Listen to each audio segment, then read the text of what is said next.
Hello viewers, সবাইকে আমন্ত্রণ Waker footwear presents lifestyle 24-এ জীবনযাপনের নানা খবর নিয়ে আপনাদের সাথে আছি আমি সূচনা হাসান। বিশ্বের সাথে তাল মিলিয়ে ট্রেন্ডি ডিজাইনের পোশাক যেমন পাওয়া যায় দেশের বাজারে, তেমনি নানা ফ্যাশন অনুষঙ্গ রাখেন দোকানিরা। শপিং প্লেস ঘুরে জানাবো কেমন ফ্যাশন পণ্য ছিল 2024-এর বাজার জুড়ে তার আদ্যপান্ত। সময়ের সাথে পাল্লা দিয়ে ফ্যাশনের পালে লাগে পরিবর্তনের ছোঁয়া। ঋতুভেদে ডিজাইন এবং রঙে থাকে নানা বৈচিত্র্য। চলতি বছরে সালোয়ার কামিজ, কুর্তির ডিজাইন, সাথে কালারের ফিউশন থেকে শুরু করে সবকিছুই যেন ফিরে এসেছে নতুন আঙ্গিকে। তাই বছর জুড়ে ফ্যাশন হাউসগুলোতে ছিল ব্যস্ততা। ফ্যাশনটা তো খুব দ্রুত বদলে যায়, এটা তো আসলে সেকেন্ডের মধ্যে বদলাচ্ছে, একটা স্রোতের মতো বহমান।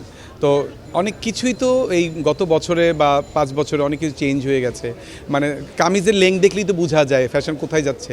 একবার লম্বা থেকে উপরে উঠছে, আবার উপর থেকে নিচে নামছে, বা শাড়ির ম্যাটেরিয়ালে অনেক এক্সপেরিমেন্ট হয়, প্যাটার্নে অনেক চেঞ্জ আসছে। স্লিভটা হয়তো আগে একরকম ছিল, এখন স্লিভ নিয়ে কাজ হচ্ছে। এখন যেমন সিম্পলিসিটি বা আগে খুব উজ্জ্বল রঙটা মাঝখানে ছিল, এখন আবার প্যাস্টেল রং নিয়ে কাজ করছি।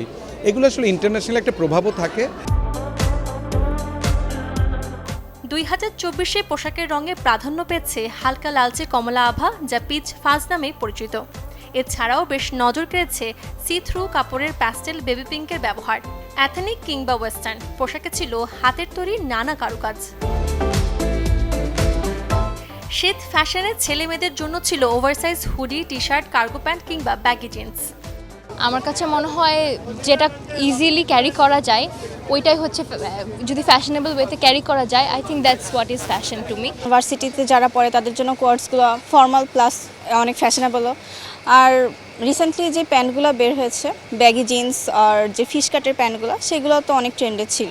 এবছর বেশি চলতেছে boot cut pant, cargo pant, wide leg, এই টাইপের প্যান্টগুলি খুব ভালো চলতেছে। এবং শীতের জন্য হুডি আছে, সোয়েট শার্ট আছে, এগুলি খুব ভালো চলতেছে এখন আমাদের। পোশাকের সাথে জুয়েলারিতে ছিল ভিন্নতা। হাতের তৈরি গহনার পাশাপাশি এবছর নজর কেড়েছে কোরির ডিজাইনের মালা, চুড়ি, সিলভার, পার্ল এবং গোল্ডেন কালারের হুপ ইয়াররিং, ব্রেসলেট সহ নানা কিছু। এই বছরটা টোটালটাই এন্টিক কালার, ন্যাচারাল কালারের উপর দিয়ে যাচ্ছে। তো এই বছরটা আলহামদুলিল্লাহ ভালো। আর হচ্ছে গিয়ে জুন জুলাইয়ের পর থেকে যেটা আমি দেখছি, একটু পেটা কাজের গহনাগুলোর একটা ডিমান্ড হয়েছে নতুন করে মার্কেটে। বরাবরের মতো এবারও পোশাকের ক্ষেত্রে ছেলেদের তুলনায় মেয়েরাই খানিকটা এগিয়ে।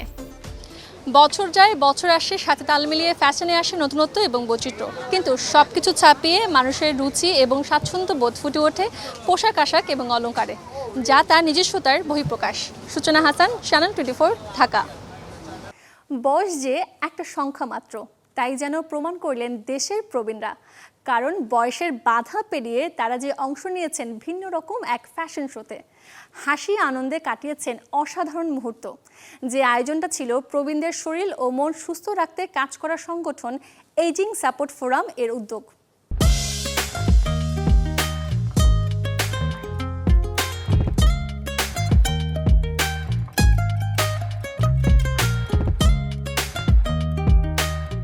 কেউ পেরিয়েছেন 60-এর ঘর, কেউ আবার 70 কিংবা 80। এই বয়সকে সঙ্গী করেই র্যাম্পে লাল গালিচায় একদল প্রবীণ। ব্যতিক্রমী যে আয়োজনে নিজস্ব ভঙ্গিতে মুগ্ধ করছেন সহযাত্রীদের। শুধু র্যাম্পেই সীমিত ছিল না আয়োজন, গান, অভিনয় সহ যেমন খুশি তেমন সাজেও মুগ্ধতা ছড়িয়েছেন কেউ কেউ। এই লাঠি হাতে থাকলে অনেক মানে তার বয়স হয়ে গেছে, কিন্তু না, এই লাঠি, এই যে দেখেন লাঠি আমি রেখে দিলাম, আমরা ইয়াং, আমরা মন এখন আমাদের সজীব। কখনোই প্রবীণদের কোনো ফ্যাশন শো হয়নি, এটাই প্রথম। এবং আমি নিজে প্রবীণ, এখানে এসে নিজেকে মানে একদম অসহায় প্রবীণ মনে হচ্ছে না। আমরা নিজেরা মনে প্রাণে বিশ্বাস করি যে যতটা ভালো থাকা যায়। ছোটদের র্যাম্প শো দেখেছি, কিন্তু বড়দেরটা কখনো দেখিনি। আমি আমার দাদাদের র্যাম্প শো দেখে খুব আনন্দিত। আমাদের চেয়ে যারা প্রবীণ মানুষ তাদেরকে তাদের পছন্দ অনুযায়ী কাপড় পরানো উচিত। মানসিক প্রশান্তির সাথে মনোবলকে চাঙা রাখার প্রচেষ্টা। রাজধানীর বারিধারা ডিওএইচএস কনভেনশন সেন্টারে এমন উদ্যোগ এজিং সাপোর্ট ফোরামের। তারা যদি ভালো থাকে, আমাদের পরিবারের লোকেরাও ভালো থাকবে, সেই উদ্দেশ্য নিয়ে দেশে প্রথমবারের মতো আমরা প্রবীণ ফ্যাশন শো চালু করেছি। আমরা এই ভাবনাটা দিয়ে যাচ্ছি তাদের যখন তারা প্রবীণ হবে তাদের জীবনটাও যেমন এরকম বর্ণিল হয়, আনন্দ আয়োজনে সজ্জিত হয়। শহুরে যান্ত্রিক জীবন, টুকরো হয়ে যাওয়া পরিবারের নিঃসঙ্গতা আর জীবনসঙ্গী হারানোর বেদনা থেকে মুক্তি দিতে অনেকদিন থেকেই প্রবীণদের নিয়ে কাজ করছে প্রতিষ্ঠানটি। দিন মাস বছরের হিসাবে বয়স বাড়লেও মনের বয়স আটকে আছে তারুণ্যে। তাই তো প্রবীণরাও সুস্থ ও স্বাভাবিক জীবনের জন্য অংশ নিতে চান সামাজিক সব আয়োজনে।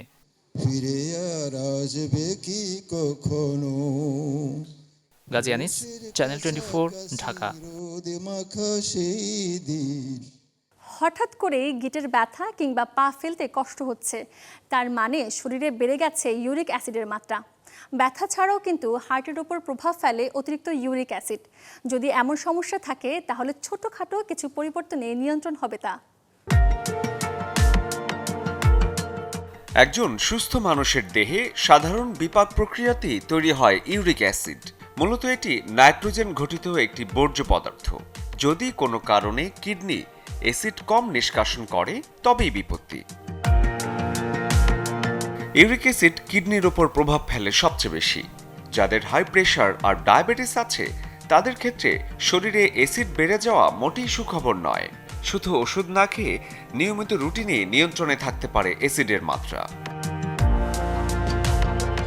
যদি ইউরিক অ্যাসিড বেড়েই যায় তাহলে কফি, কোল্ড ড্রিঙ্কস একেবারেই বারণ। পালং শাক, পুঁইশাক, টমেটো জাতীয় সবজি খাওয়া নিষেধ, এটাও ভুল প্রমাণিত হয়েছে।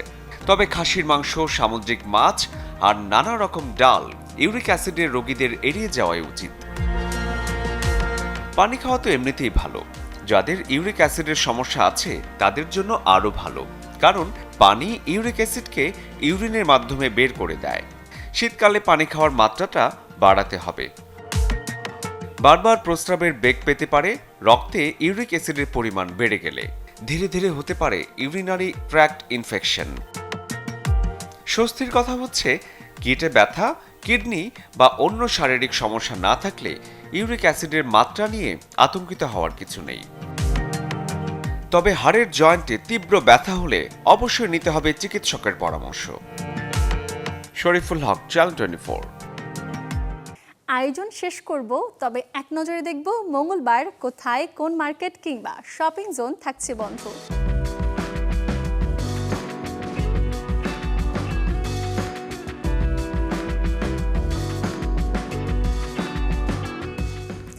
এই ছিল ওয়াকার ফুটওয়্যার প্রেজেন্টস লাইফস্টাইল 24-এর আজকের আয়োজন।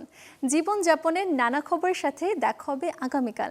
সে পর্যন্ত সবাই ভালো থাকুন, সুস্থ থাকুন, অবশ্যই চোখ রাখুন চ্যানেল 24-এ।